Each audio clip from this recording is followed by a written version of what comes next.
We had the Attorney General sitting at that table, and multiple Republican senators asked him, why are you not enforcing the law? What they are doing is a crime. And my friend from New Jersey said, it is a lie to say we, the Democrats, condone this. I would challenge, my friend, find a single Democrat senator on this committee holding the Attorney General to account for not enforcing this law. There's a moment in Washington hearings where the argument stops being about the policy and starts being about whether anyone is actually responsible for enforcing the law. Not writing it, not voting for it, but enforcing it when it's politically inconvenient. That's the tension that defines this exchange, not left versus right, but accountability versus deflection. And it matters because when the rules are optional for the people in charge of enforcing them, they're optional for everyone else. That's the backdrop for a heated clash in the Senate Judiciary Committee between Senator Ted Cruz and Senator Cory Booker, a debate that exposes how institutions protect themselves when enforcement gets uncomfortable. Senator Cruz states, "It is a crime under federal law to protest at a judge's home, and the Department of Justice has prosecuted 0 people for it." That line lands hard, not because it's theatrical, but because it's specific.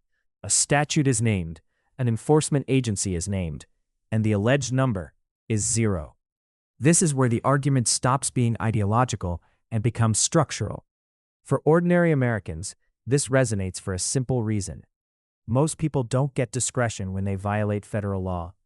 They don't get press statements, they get consequences.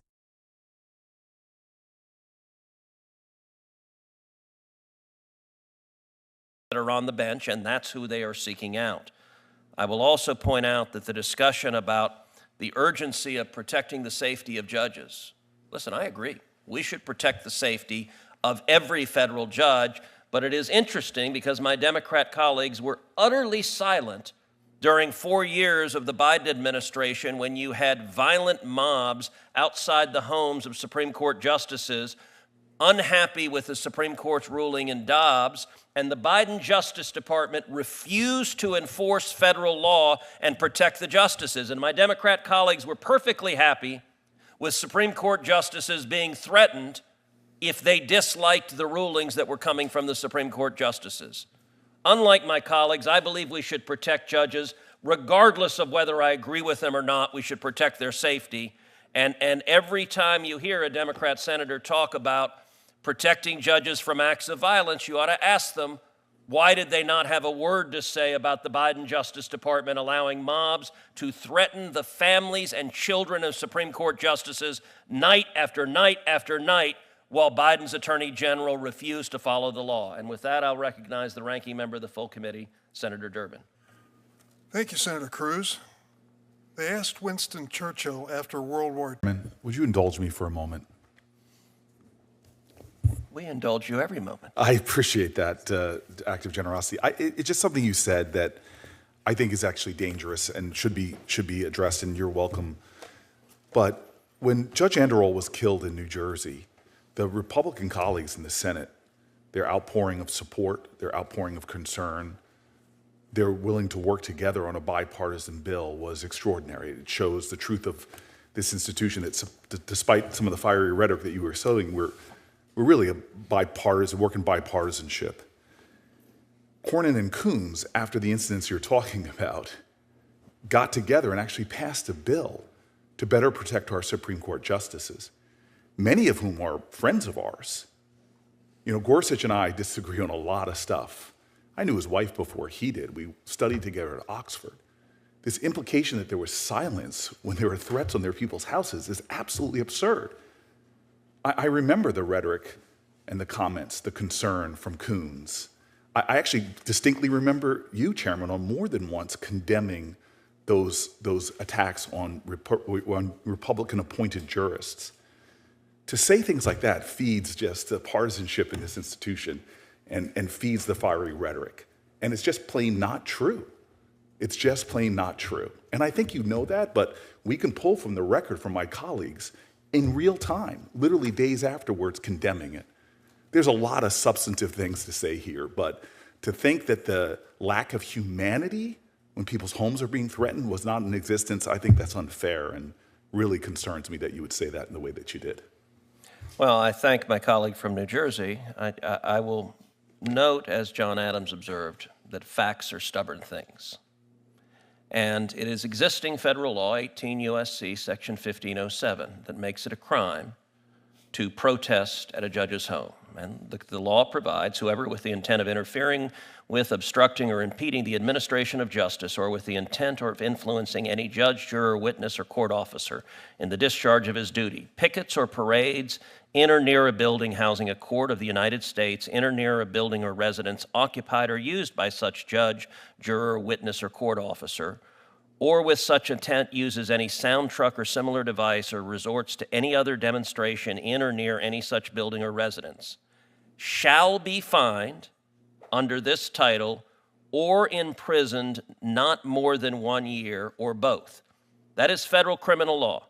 Night after night after night, angry mobs were outside the Supreme Court justices' homes, and in the entire course of it, the Biden Justice Department prosecuted nobody. We had the Attorney General sitting at that table, and multiple Republican senators asked him, why are you not enforcing the law? What they are doing is a crime. And my friend from New Jersey said, it is a lie to say we, the Democrats, condone this. I would challenge, my friend, find a single Democrat senator on this committee holding the Attorney General to account for not enforcing this law. I was here at those hearings, and I do not recall a single Democrat senator saying to the Attorney General, you should arrest these people who are violating the law, you should protect the judges. I agree that there was general language against violence, but not a single Democrat senator that I ever saw in this committee was willing to hold Attorney General Merrick Garland to account for flagrantly disregarding the federal criminal law, because the Biden administration agreed with the protesters and I think wanted those justices harassed at their home. I really appreciate that you've now shifted the accusation you made earlier. Your accusation was that we were silent in the face of protests at Supreme Court justices' homes. Again, we joined together in a bipartisan way, not only to condemn that, but to pass legislation to extend round-the-clock security protection, literally days.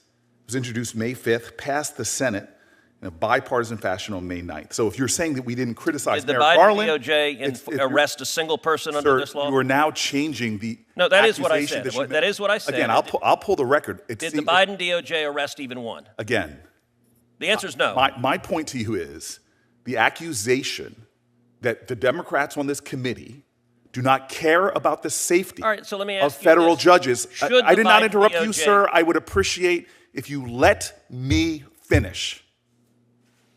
I am sick and tired of hearing the kind of heated partisan rhetoric, which is one of the reasons why we have such divisions in this country. The attacks we see from the President of the United States of America trolling and dragging judges through is what we should be talking about, that puts people in danger. I'm simply taking issue with the claim that you made at the top that people on the Democratic side of the aisle do not care about the safety and the security of judges and said nothing. You said we were silent after people's houses were protested. That is a patent lie, sir. We were not silent. We took action. We joined in a bipartisan way to protect those judges, as was done in a bipartisan way to protect a New Jersey judge after their horrific attack at their home. So I see you now trying to shift the debate to whether we talk to an attorney general. I'm simply taking issue with this accusation that somehow we Democrats are so bad because we don't call out threats to our judicial colleagues. And that is wrong. You could change the argument now that you want, but what you said was patently not true and was, in fact, a patent lie. So I do enjoy the fact that my colleague from New Jersey raises his voice and says it's a patent lie and says he's doing so in defense of lowering the rhetoric. There is some irony to doing those two together. I'll point out that in the entire course of those remarks, Senator Booker did not dispute the central point I made, which is the Biden Justice Department arrested 0 people, prosecuted 0 people for violating the criminal law, and every Democrat senator on this committee was silent about it. And this was an ongoing pattern for months. And I would note also that the senator from New Jersey clutched his pearls about language threatening judges, and yet I do not recall a single Democrat senator of this committee saying a word when Chuck Schumer went to the steps of the Supreme Court and threatened the safety of the Supreme Court justices by name, Gorsuch and Kavanaugh, and he said, "You have unleashed the whirlwind and you will pay the price." And not a single Democrat senator had a word to say about this. And so their outrage is selective. And I will give my colleague from New Jersey a chance to just answer a simple yes-no question. Should the Biden Justice Department have enforced the criminal law against protesting at a justice's home? Yes or no? So the rank hypocrisy of Chuck Schumer apologizing the next day and you holding that standard for him and not for your president, who you actually rightfully described when you were running against him in a primary. I would love to run those tapes of how you perfectly talked about the danger of our president and his rhetoric. But now you are failing, in fact, blind to the very things you're accusing Chuck Schumer of. I don't think Donald Trump would know an apology if it hit him in the head. Never has said apologizing. So again, you are very, very, sir, very, very deep into the waters of hypocrisy in your criticisms of Chuck Schumer. So let the record reflect that Spartacus did not answer the question and did not tell us whether the criminal law should be enforced, because he knows the answer is yes, and he knows that the Biden Department of Justice was being wildly political and partisan in refusing to enforce the law because they disagreed with the Supreme Court justice's ruling. This exchange isn't really about Ted Cruz or Cory Booker. It's about whether laws mean what they say when politics gets tense. Institutions don't fail all at once. They fail through exceptions, delays, and silence disguised as process. And when enforcement becomes a matter of convenience, the damage doesn't show up in headlines. It shows up in public trust, and it's very hard to rebuild.